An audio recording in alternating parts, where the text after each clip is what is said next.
लाडकी बहीण योजना महत्त्वाची अपडेट आली असून लाडक्या बहिणींना बरेच प्रश्न आहेत. कारण आज 31 डिसेंबर 2025 तारीख आहे, म्हणजेच काय शेवटची मुदत असणार आहे ई-के-वाय-सी करण्यासंदर्भात.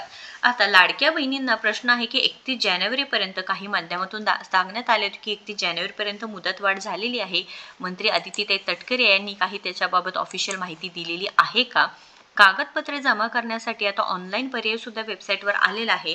तर असे काही प्रश्न आहेत, लाडक्या बहिणी विचारत आहेत, आम्ही डिवोर्सी आहे किंवा आमचे कागदपत्रे जमा करण्यासाठी आम्ही काय करायचं आहे, किंवा ज्यांचा डिवोर्स झालेला नाही, कोर्ट केस चालू आहे, त्यांनी काय करावं, OTP येत आहे, इनव्हॅलिड किंवा एक्सपायर्ड दाखवत आहे, तर काय करायचं आहे. अंगणवाडी सेविकाताई कागदपत्रे आहे ते जमा करून घेत नाहीत.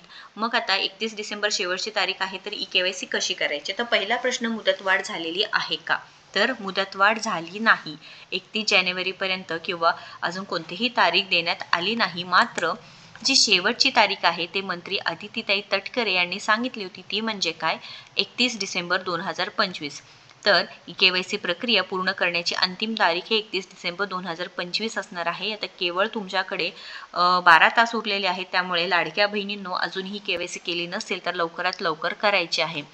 तर वेबसाईट सुरू आहे का? तर हो, वेबसाईट खूप चांगल्या पद्धतीने सुरू आहे. तुम्ही ई-के-वाय-सी करू शकता. बघा, रिफ्रेश करत आहे ई-के-वाय-सी करण्यासाठी, तर तुम्हाला वेबसाईट पूर्णपणे चालू आहे दिसत आहे. ई-के-वाय-सी प्रक्रिया करताना तुमच्याकडून चूक झाली असेल तर तुम्ही ई-के-वाय-सी करायची आहे. चूक नाही झाली तर ई-के-वाय-सी करायला जाऊ नका.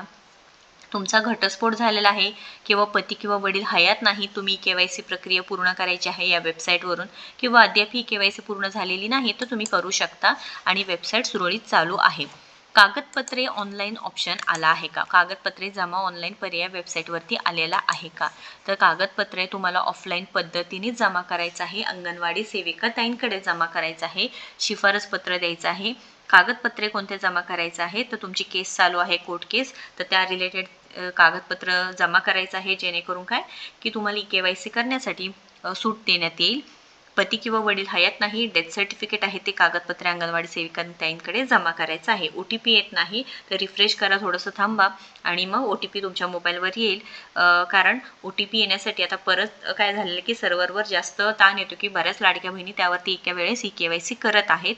अंगणवाडी सेविकाताईंना GR दाखवा, जेणेकरून त्या पूर्णपणे कागदपत्रे जमा करून घेतील. कारण कागदपत्रे जमा करणे अनिवार्य असणार आहे. लाडक्या बहिणीची के-वाय-सी त्याशिवाय होणार नाही, तुम्हाला सूट मिळणार नाहीत.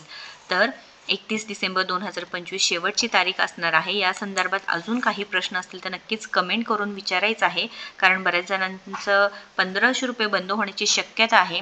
जवळजवळ 1,60,00,000 लाडक्या बहिणीची के-वाय-सी पूर्ण झालेली आहे. पण बाकी लाडक्या बहिणींनी सुद्धा लवकरात लवकर के-वाय-सी करायची आहे, जेणेकरून तुमचे सध्याचे 1500 रुपये व जे पुढे जाऊन वाढीव अनुदान म्हणजे 2100 रुपये होण्याची शक्यता असल्यामुळे लाडक्या बहिणींनो, हा चान्स गमावू नका की ई-के-वाय-सी न केल्यामुळे तुमची लाडकी बहीण योजनेमधून तुम्ही अपात्र व्हाल व तुमचे पैसे बंद व्हाल.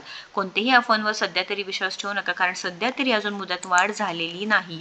तर मंत्री अदितीताई तटकरे हे नेहमीच आपल्याला जे ऑफिशियली अनाउन्समेंट करतात, मुदतवाढ झालेली आहे, हप्ता आलेला आहे किंवा नाही, त्याच्या बाबतीत अपडेट्स देत राहतात. त्यामुळे लाडक्या बहिणींनो, सध्या तरी मुदतवाढ झाली नाही, लास्ट चान्स असल्यामुळे लवकरात लवकर ई-के-वाय-सी करून घ्यायचं आहे. महत्त्वपूर्ण अपडेट आपल्या जास्तीत जास्त लाडक्या बहिणींना शेअर करा व आपल्याला फॉलो व सबस्क्राईब करा.